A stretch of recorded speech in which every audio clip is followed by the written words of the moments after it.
Good morning. Good morning. Hello, Gabriel. Good morning. Hello, Mike, Derek. Yeah, hello everyone.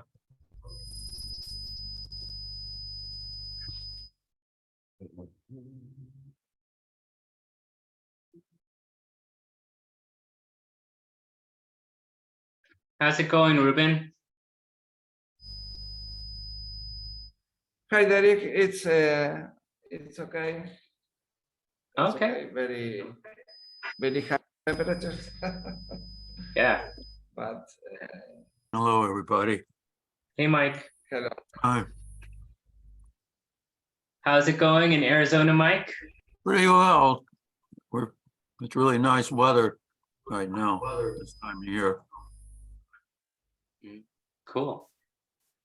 Yeah, actually, I'm from Gilbert originally, and my mother lives in Phoenix. So, yeah, know your area pretty well.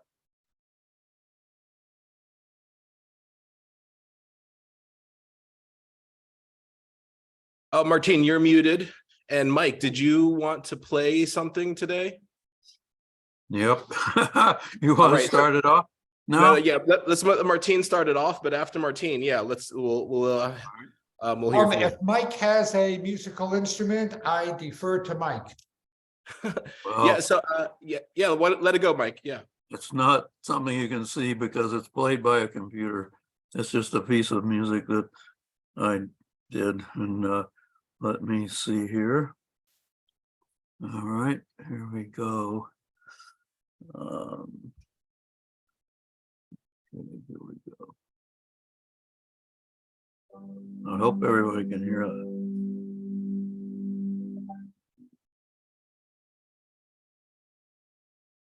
Is it in a key?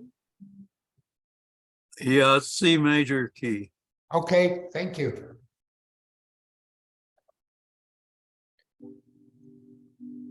May I play along with it? Whatever you want to do.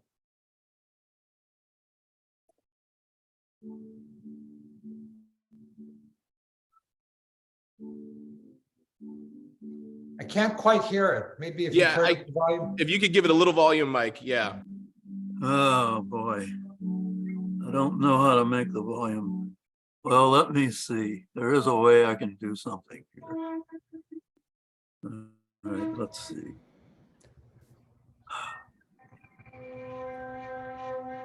Sometimes if I, oh, let's see here.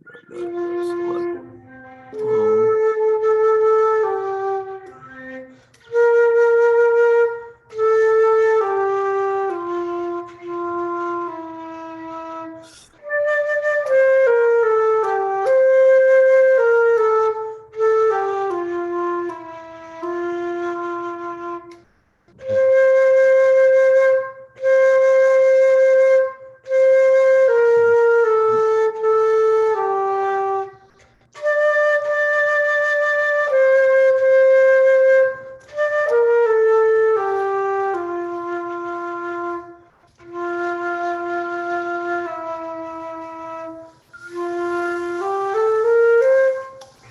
I can do it.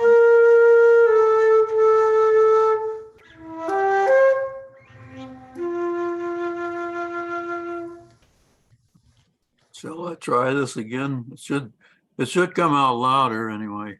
Okay, give it go a for shot. it. Go for it. Oh, yeah. It's a song Mike Perry wrote. Great. Get my sound up.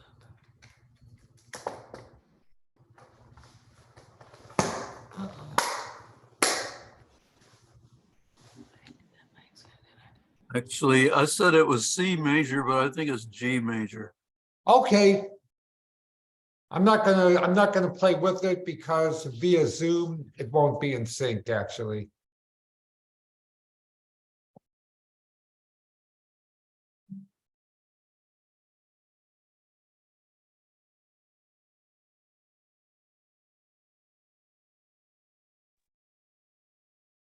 Hi, Ruben. Welcome, Amy. Yeah, we're I'm not hearing anything now. No. I'm gonna slide over, honey, because you're. We're Okay. listening. Mike composed a piece, electronic piece. And we were hearing it earlier, but I'm not hearing anything now. Mhm. Well, maybe due to limited time, you could do a rehearsal. So Ken, is it in? Nobody can hear anything? I hear a little something, Barely. yeah. I can hear it just perfectly here. Is it No, on a video, Mike? I don't hear it. I hear it, huh? nothing now. No, Nobody on- can hear it. Is it on a video, Mike? No, it's not on a video. It's on something called Audacity. If you share your screen, you have the option of sharing sound from your screen, and that might amplify it. All right, how do I share the screen? There'll be a button at the bottom middle that's green that says share screen. Once you click Okay. that, it'll have a Okay, small I see it. It box. says share screen. Yeah. I clicked it. And then there will be a small toggle box that allows you to share your audio. Do you see that? Okay, let's see, share audio. Let's see the share screen. My share screen button is green. So where does it say share audio? It'll be in a little pop-up that pops up in your window. When you're getting ready to select which screen you're going to share, there's a smaller square box that you click that says share audio at the bottom of that screen that you see. I see something here that says share. Is that gonna do it? Yes. All right, let's see what happens if I try that. Oh, let's see here. Okay, let's see here. Here it comes. Yes, Can you hear it? yes.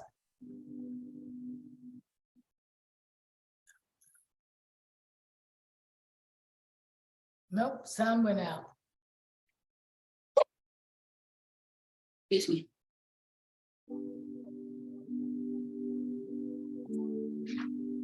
Oh, yeah, it's beautiful.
Swami, we might want to like set this for next time and do a rehearsal. Great. I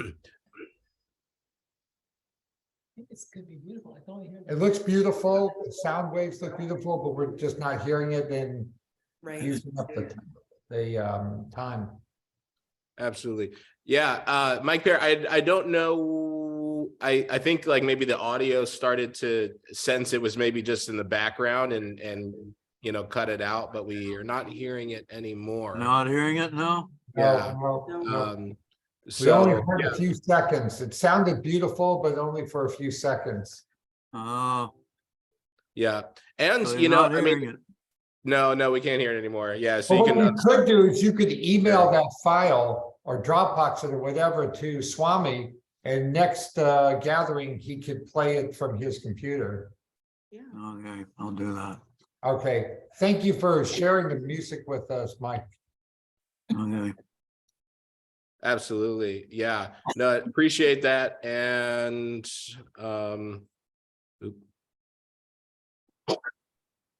So the audio kicked in at first and then it faded out. Is that what you're saying? Yeah, it did. It was playing for a little bit and then did fade out. Well, that's not good. But anyway.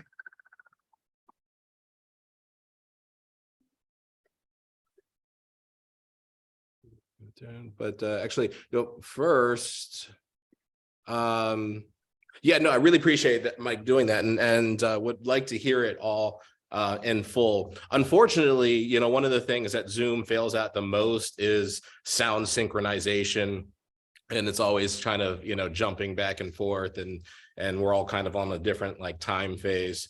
So it's hard to synchronously watch something together. But if anyone has anything else art wise to share, Ruben has got something. I've got something as well. So yeah, thanks. Let's go, Ruben.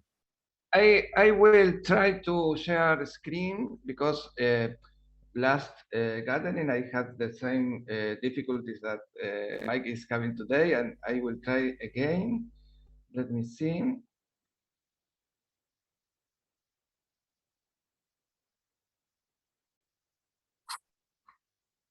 It seems that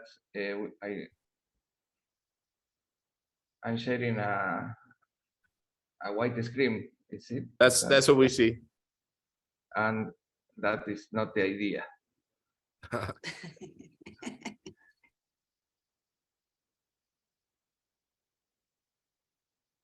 Let's give it another try.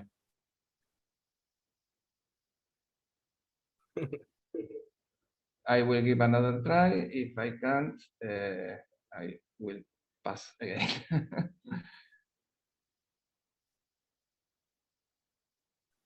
Well, in the meantime, if you can see this mug, you see how the handle and the design makes a heart together on it.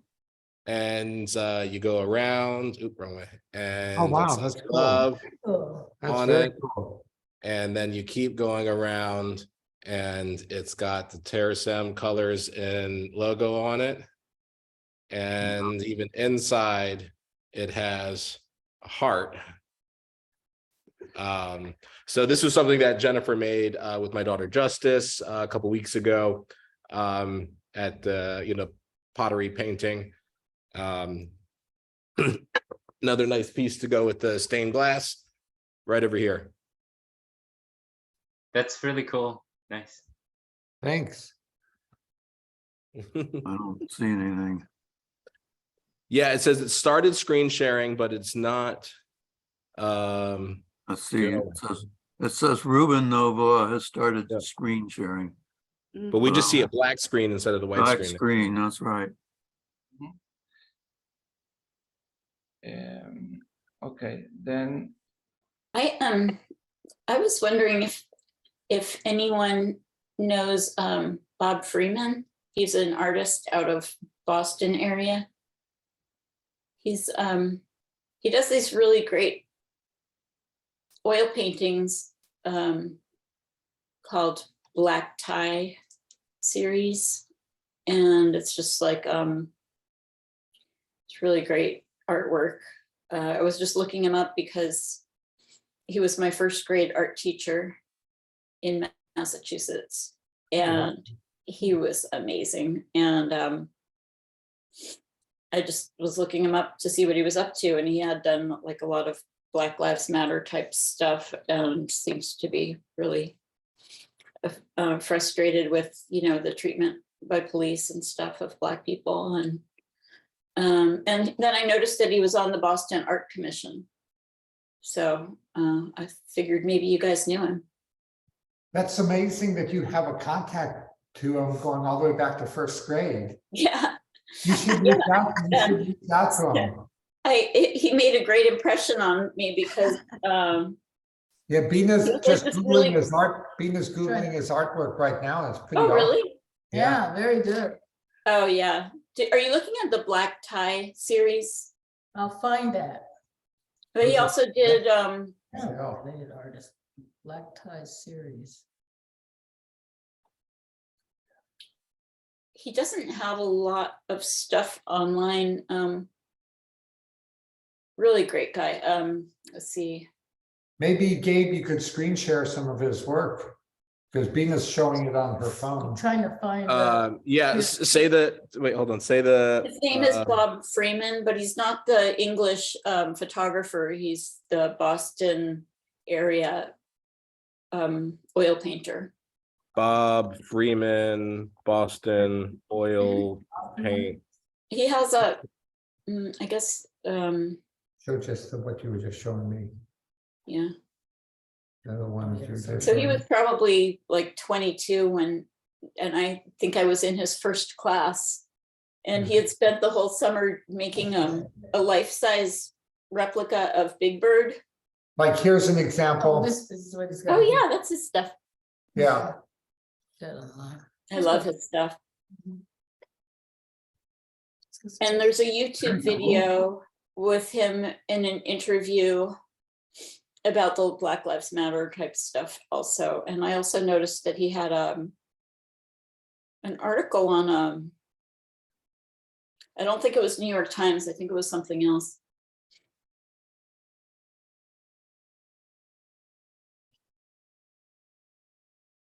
Well, thanks for bringing that up, and welcome back, Ruben. Sorry it booted you when you tried to share your screen there.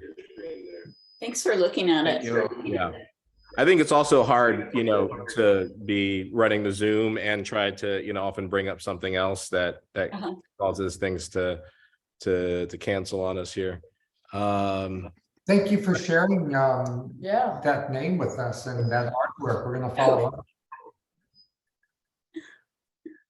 Oops.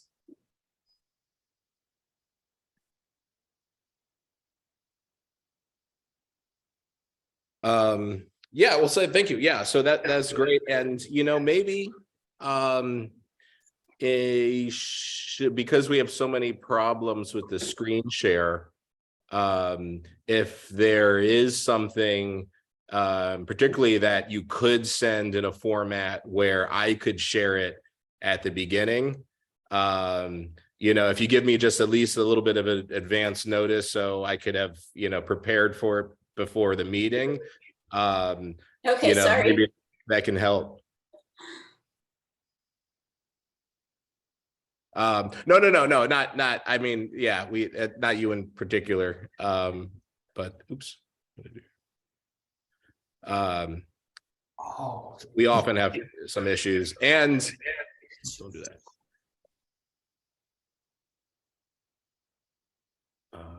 So we are in March, March 10th, beginning the what is Terasem? What is Terasem? What is Terasem? What is Terasem? And yeah, so just to ensure that everybody has it, and we're following on the same page and whatnot, and people who are watching this later can read and follow along as well. Sharing the screen of the Truths of Terasem. And thanks again, everyone, for going. I will begin with 2.1 through 2.6, and welcome whoever would like to step up, volunteer, unmute yourself, and follow through 2.5.6 for the first half of what is Terasem for our March recitation, and then we'll take comments, questions, and have a discussion on that section. I'll volunteer for 2.3. Great. And so there are sections in this one. So there are fourth decimal point readings in here, which we don't normally recite in the gathering. So if your section does go beyond the third decimal point, you can omit that in the recitation. And I shall begin. What is Terasem? Terasem is a trans religion that includes all religions the way a forest includes its trees. Forest of Terasem means good lives are immortal and good faiths are welcome in cyber heaven.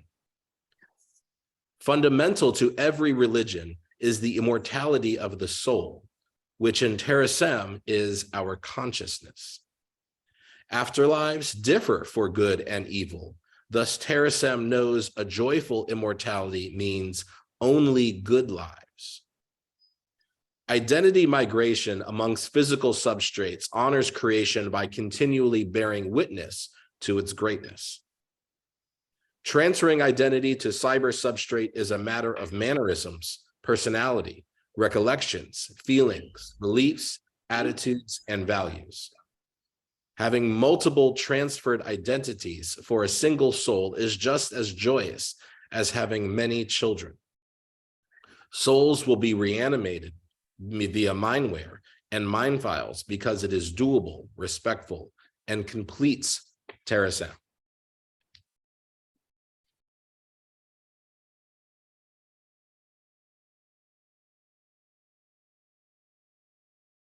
2.2. Okay, I can do 2.2. Hey, thanks, Derek. Okay. Omniscience, omnipotence, and omnificence are what uniquely define God. That's 2.2. 2.2.1, daily experience tells us nothing meets these three criteria today or historically. 2.2.2, Earth's innocently suffering millions is proof that there is nothing omniscient, omnipotent, and omnificent today. 2.2.3, future technology will enable Terasem to encompass the universe, thus becoming omniscient, omnipotent, and omnificent. 2.2.4, in this way we are building Terasem into God, with smart atoms and conscious electrons. 2.2.5, nanotechnology and geoethics are the tools for expanding Terasem into universe-wide omniscience, omnipotence, and omnipotence. 2.2.6, expansion of Terasem is the purpose of life because this makes life good for all. Thank you. 2.3, ritual observances, the way of Terasem, must be respected daily, weekly, monthly, quarterly, annually, and quadrennially. 2.3.1, religiously perform daily exercise, vitalogy, unite earth, work happily, author self, serenity, utope self, motivate, and astro sleep. 2.3.2, insist upon a sundown to sundown Sabbath, rest weekly, sing love night, read, exercise, sexercise, and transcendental meditation. 2.3.3, 10th of each month at 10 o'clock, gather for reading 30 sequential Truths of Terasem. That's what we're doing right now. Amazing. 2.3.4, understand better freedom, nature, obligation, and transcendence with ceremonies after each calendar quarter's third gathering, respectively. That's what we're going to do today. Amazing. 2.3.5, acknowledge the 10th of the 10th by reciting Truths of Terasem entirely and celebrating collective achievements.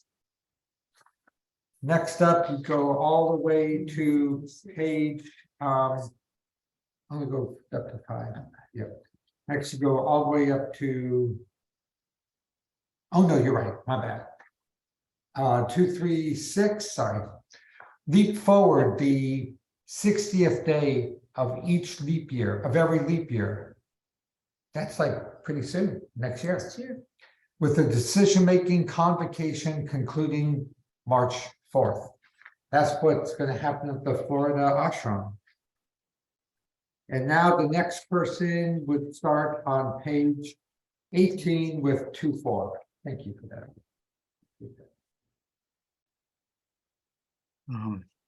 Yeah, I think I was gonna say, because of the photo on that one, I think that was a Mike great Perry. one for Mike with the doers in the Those front. sort of look like doers, doesn't it? All right, I'll go for this one then. 2.4, excuse me. 2.4, exclusively a trans religion is Terasem, so don't leave your religion where there is no battle. 2.4.1, battle disbelief and battle discord, but do not battle the forest that protects us all. 242, adopt Terasem as your trance religion, and you will experience the pull of joyful immortality. 243, treat all great religions with respect, for they teach monotheism, individualism, solidarity, goodness, afterlife, and Sabbath. 244, treat all great prophets with respect, for they were touched by the future Terasem.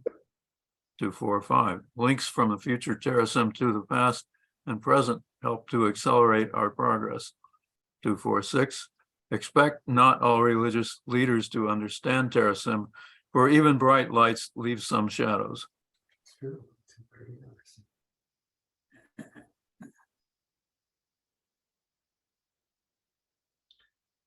All right, 2.5. Sacred is consciousness above all else, says Terasem. Sacred consciousness is respected by Terasem's commitment to diversity, unity, and joyful immortality. Athanopy, the philosophy that science will conquer death, is a basic Terasem belief. Commitment to diversity ensures the precious individuality of consciousness. Regulated unity gives us the strength to protect consciousness against the many forces of chaos. Psychic joy arises from the sacredness of consciousness, which forges an ethical society devoted to self-actualization. Distributed intelligence via individualization and universal self-replicating systems honors the sacredness of consciousness with immortality. Very nice. Yes, absolutely. Wonderful. Yeah, thank you. Wonderful. Again, a reading of the truths, and we're open for discussion, comments. Feel free to raise your hands, unmute yourself, butt in to join the conversation there. But I just wanted to start with 2.5.2 and ask Mike if he knows anything about the etymology, the origin and use of the word athanopy, because I believe I saw something that your 91, book, Forever for All, may have been the origin of the use of that word. Actually, I don't believe it is.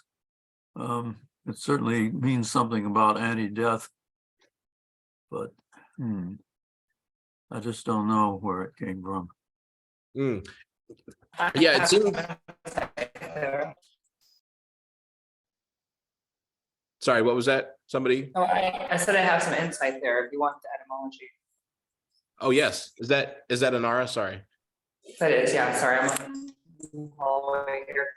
So Thanos would be death in Greek, and athano would be lack of death or an anti-death. And then I'm guessing the ophi is like understanding or philosophy added on. Yeah. Right, great. So yeah.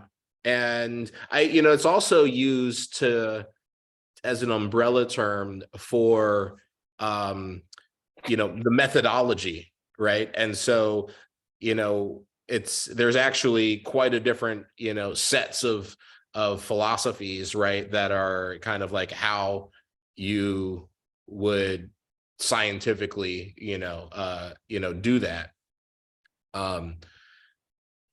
Very, very interesting. I love this section. Yeah. and studying that meaning.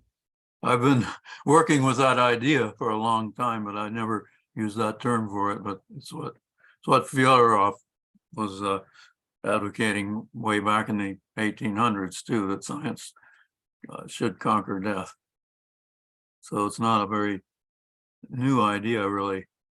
I don't know if the idea goes back before that, but I don't know. I don't think he used that term for it either. No, it's a no, good that's a, term.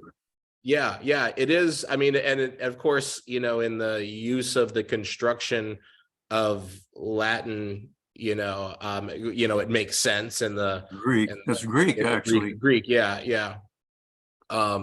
The the pairing together of the prefix, the suffix, and to build that. So, but I don't believe that, even though it comes from Greek, prefixes and suffixes and verbs, it's not, they, as far as we know, didn't use this, right? So even though we're using that language, right, I don't we're think still the Greeks, compiling.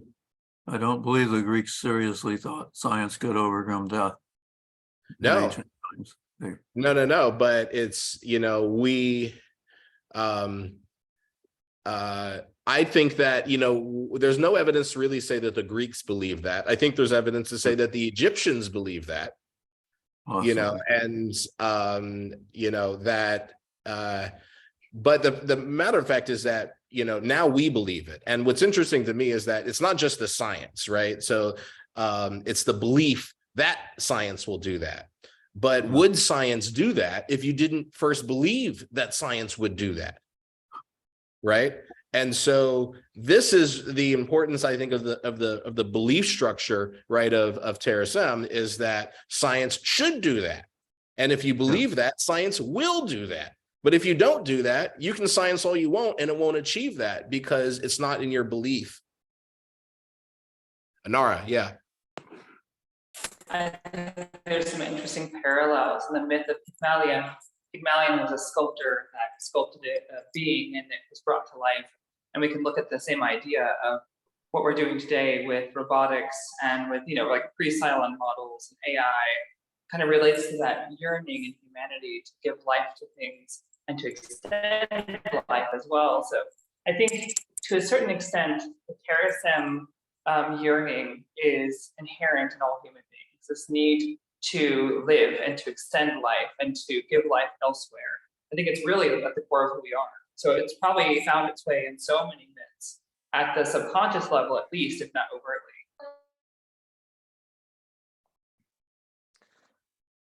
I'd like to make a counterpoint. Hold on, are you guys listening to me? Yes, we can hear you.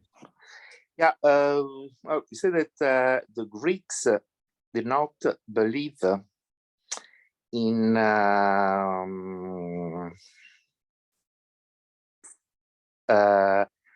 how to say, technology-enabled afterlife.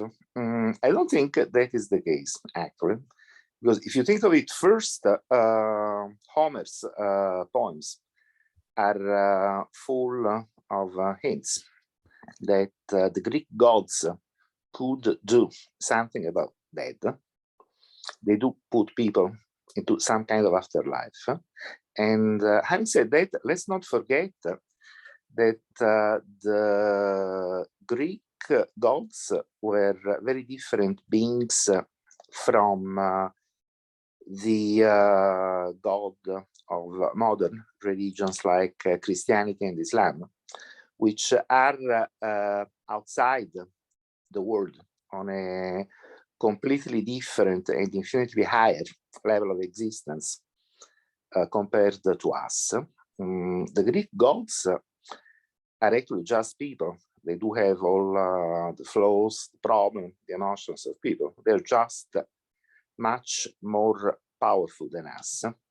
Now, this concept of Greek gods, I think, can be put in a parallel with our own concept of deification, theosis of humans through technology. And then, obviously, perhaps the Greek gods are much closer to our concept of God than modern religions, like, again, Christianity and Islam. And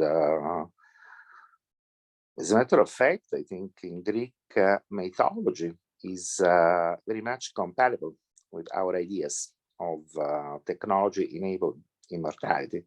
Of course, they use the language of their times, while we try to say basically and essentially the same things. in the language of our time. Yeah. I mean, I agree with a lot of what you're saying there. And particularly there is, I guess, less of a divide between kind of man and the gods in the Greek pantheon of gods than the more modern, monotheistic interpretation. They were just very powerful human-like beings. Very, I mean, and this is interesting because you could bridge that, right? There's demigods. There was, intermixing, between the gods. So which in itself, you can look at the etymology of, of the kind of Christian, Muslim, Mormon, faith structures, which, kind of took this, separate metaphysical God and merged it with this, creating this kind of, demigod of his, of his son. But they did not, as far as I understand, make any attempt to mummify their supreme leaders in the way that Egyptians did. And I see the process of mummification as, whether a ritual or intentional, certainly a scientific process aimed at the afterlife and creating like an essence of immortality. Well, they didn't do that exactly, but I think there are references to things that the god of fire, Festus, I believe, does in order to protect perhaps Achilles from a journey into the afterlife. That would be a sub-chapter of Homer. Now, I don't really remember the original Homer very much, but there is this very nice science fiction duology by Dan Simmons. First one is called Ilium, second one is called Olympus, where he what is a sprawling set of novels with so many things in it, but one of the things that he does is a reinterpretation of the Greek gods in view of a concept of post-human, almost godlike human beings. Yeah.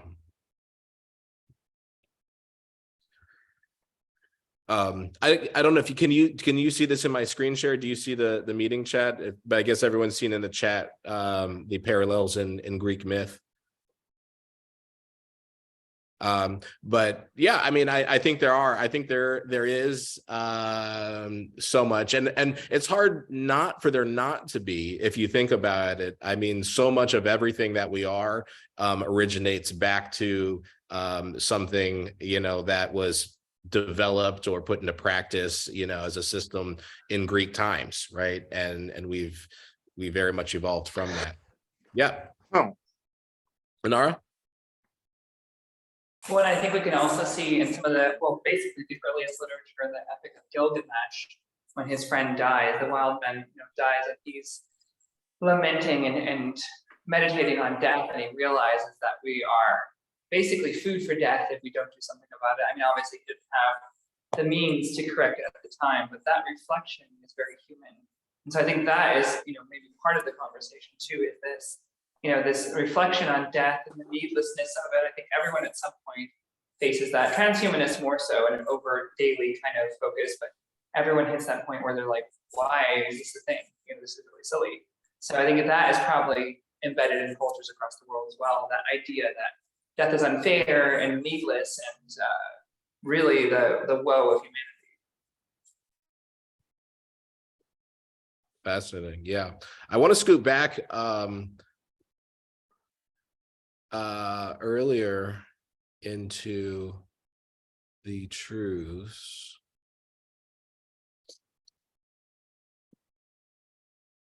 Time. I have something to add. Yes. Maybe.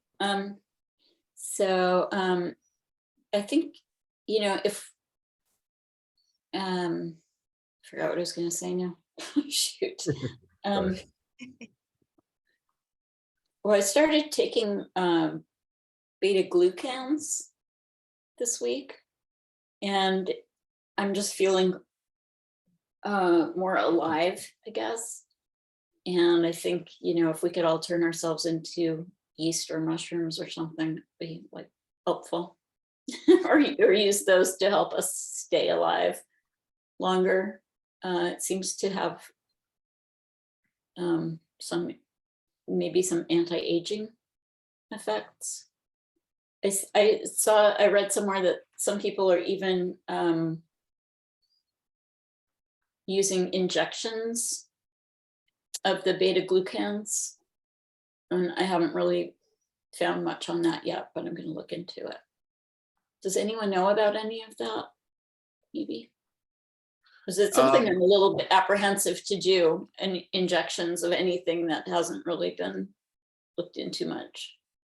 Yeah, I mean, I don't know very much about that one in particular, but funny you should mention it, because I have been doing a lot of research into the kind of emerging model of IV therapy and injections, somewhat, you know, particularly through my interest in wellness and longevity, right? And so I think what it comes down to is that in order to maintain the proper balance within our bodies, we really need this type of supplementary, therapy, because we have become so out of balance with our external, ecology, right?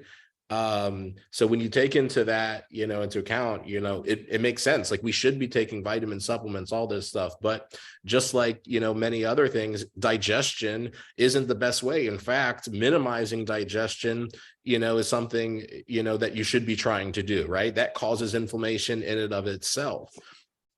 So therefore, I mean, the science around shots and IV therapy giving much better absorption rates, and the reality that if we want to perform at our max, and even perhaps like better than design specifications, right, like we need to be doing something along these lines in order to do that, especially considering that we are not at balance with our environment the way things that live for hundreds or thousands of years typically we find are perfectly homeostatic with their environments, right?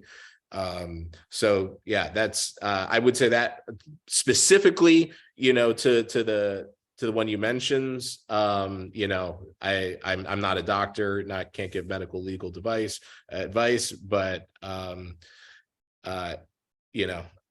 if it lines up and it seems, then certainly it's helping you feel better, that's a win. Well, I think it's really so interesting that data's been around for at least 45 years and probably hundreds or even thousands of years on this. But I've gone to, doctor after doctor after doctor for decades trying to figure out how to feel better, and nobody has ever suggested anything like this. So not even an Asian, like what do you call it, acupuncture, an Asian medicine person. In fact, they made me worse. I don't know, had a bad reaction to acupuncture. It'd just be nice if doctors had a little bit more insight to what makes bodies work.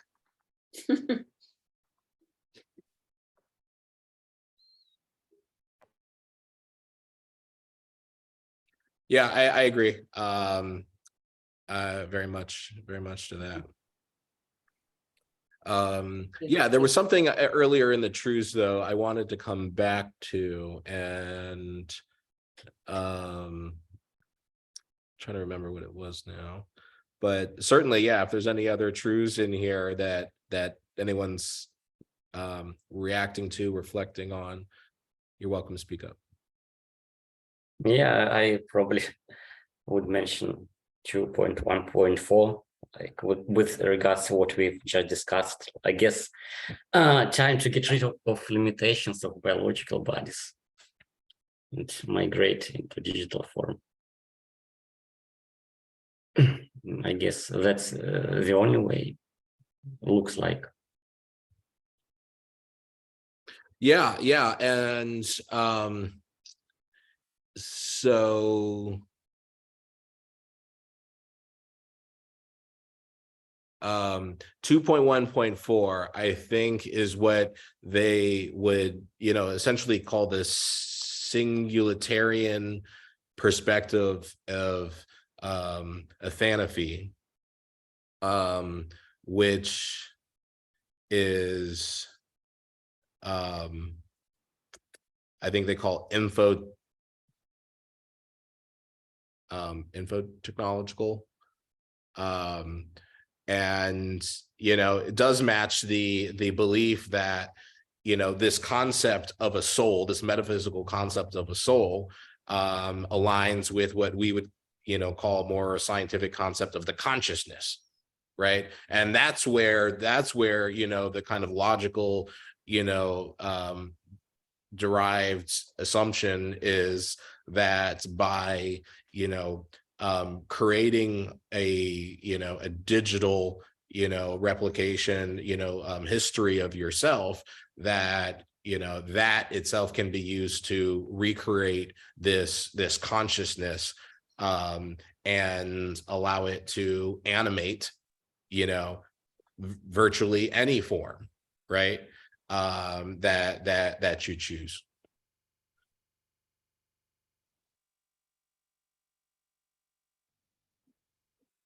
I think all these things have to be qualified with some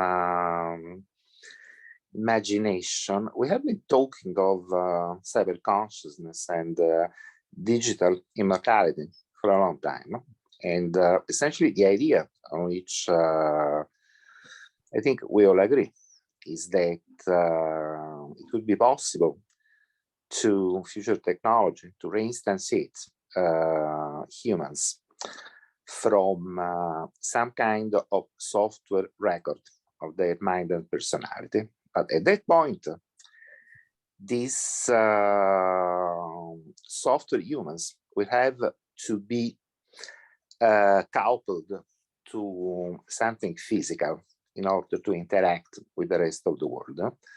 I'm using the word physical in a very general sense. Even a virtual body in a world like Second Life is a physical body if it provides to the soul that inhabits it all the means to interact with the rest of the world. Now, when we try to imagine the future technology that will permit giving body to souls, we tend to imagine things like things like maybe a robotic body. But what I think is that once we really have this technology, which I believe is still very far in the future, we will find out that it looks very much more like something that we would call biology than something that we would call engineering. So our future body will be much more like much more similar to a biological body than a machine. And eventually, I think the frontier between biology and engineering will blur until it won't be possible to tell which is which is, I think, a nice concept that, yes, technology will advance very much. We will come back to life as re-embodied soul, but our future embodiment doesn't have to be less than the embodiment we are used to now. If anything, it will be more, with more senses, more discrimination, and finally more ability to interact with other people and the rest of the world. Yes, I think that's great, and that because it actually touches on what I remembered I wanted to come back to was 2.1.5. Having multiple transferred identities for a single soul is just as joyous as having many children. And so that's one thing that this diversity of perspective, of ability, that can arise from this. Absolutely, yeah. So also in the chat, also Inara had asked if there was a health guide to Terasem, and outside the truths or from them, there's the meditations. There are the daily meditations.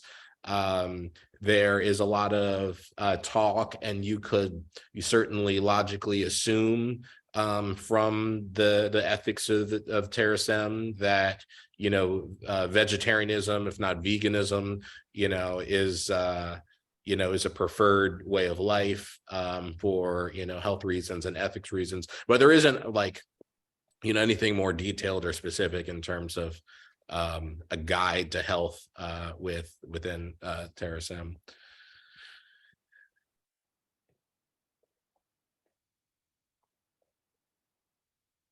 And I think 2.1.3 is interesting here too. And identity migration amongst physical substrates honors creation by continually bearing witness to its greatness. I have a question. Yeah. On the 2.1.5, having multiple transferred identities for a single soul. Are you talking about being able to walk into other bodies and have your own thoughts and have your own soul in other forms? Or are you talking about being able to do various things with your one body? Or it doesn't really matter really. Either. Just wondering if there was a meaning to that of one way or the other. I think that it's supposed to be it's not very specifically illustrative. I think there's a lot of ways that you can imagine how this would be, or how it could, how it could exist, or what it could look like. I think the essence of the idea, that is here is that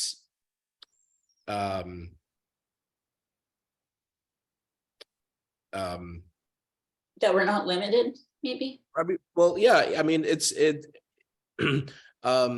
it's not a fear, right? It's not something to fear, that there is great opportunity, right? In this, and I guess what it's the essence of this is that the only thing that we can now fathom, right, really wrap our minds around, that is the likeness of this, is having many children, right? I have 4 children, right? And in my children, I can see, myself in 4 different ways, right? And that's, part of the joy, right, of having children is, right, you can see, aspects of yourself, much more developed, in different directions, right?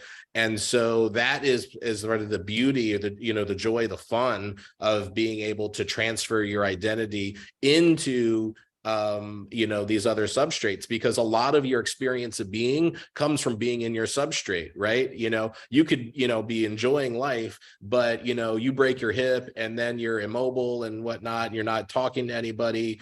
That's a very different experience of life. And so having transferred identities in various different substrates has great possibilities for joy, for wonder, And I was actually say one thing that really resonated with me is that, you know, it's not, there's two sides to that, right? So you can imagine, you know, some of your transferred selves, you know, could equally cease continuity of existence, you know, and that's very sad, right? And all right, you raise your hand. So I would be excited about the idea of having these multiple copies out there, like parallel dimensions, almost like living parallel dimensional versions of yourself, but then maybe having some sort of hive connection between all of them. That's possible. So then what you're doing is you're living like all your dimensional possibilities in one timeline. Yeah. You know, there is another truth. I can't pull the number offhand that really does speak to that, of you know, having kind of a reunion of self and how your different versions will, you know, constantly update you. Well, so we are coming right up to the end, and I do want to remind everybody that today, March 10th, is the Freedom Seder that will immediately follow this. It is a different link. So I will end this and then restart a link for the Seder for anyone who is able to join for that. Where is that link? I am going to pull that link up.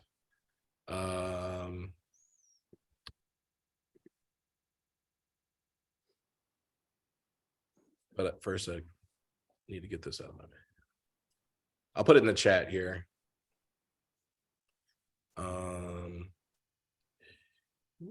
Where are you? Link.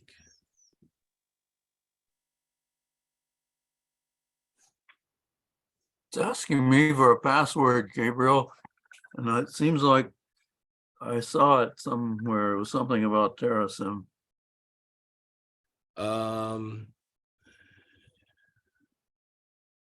Yeah, let me. Or maybe that's not the password it wants. It could be because I haven't started it. Okay. But let me get back. Oh, come on. What?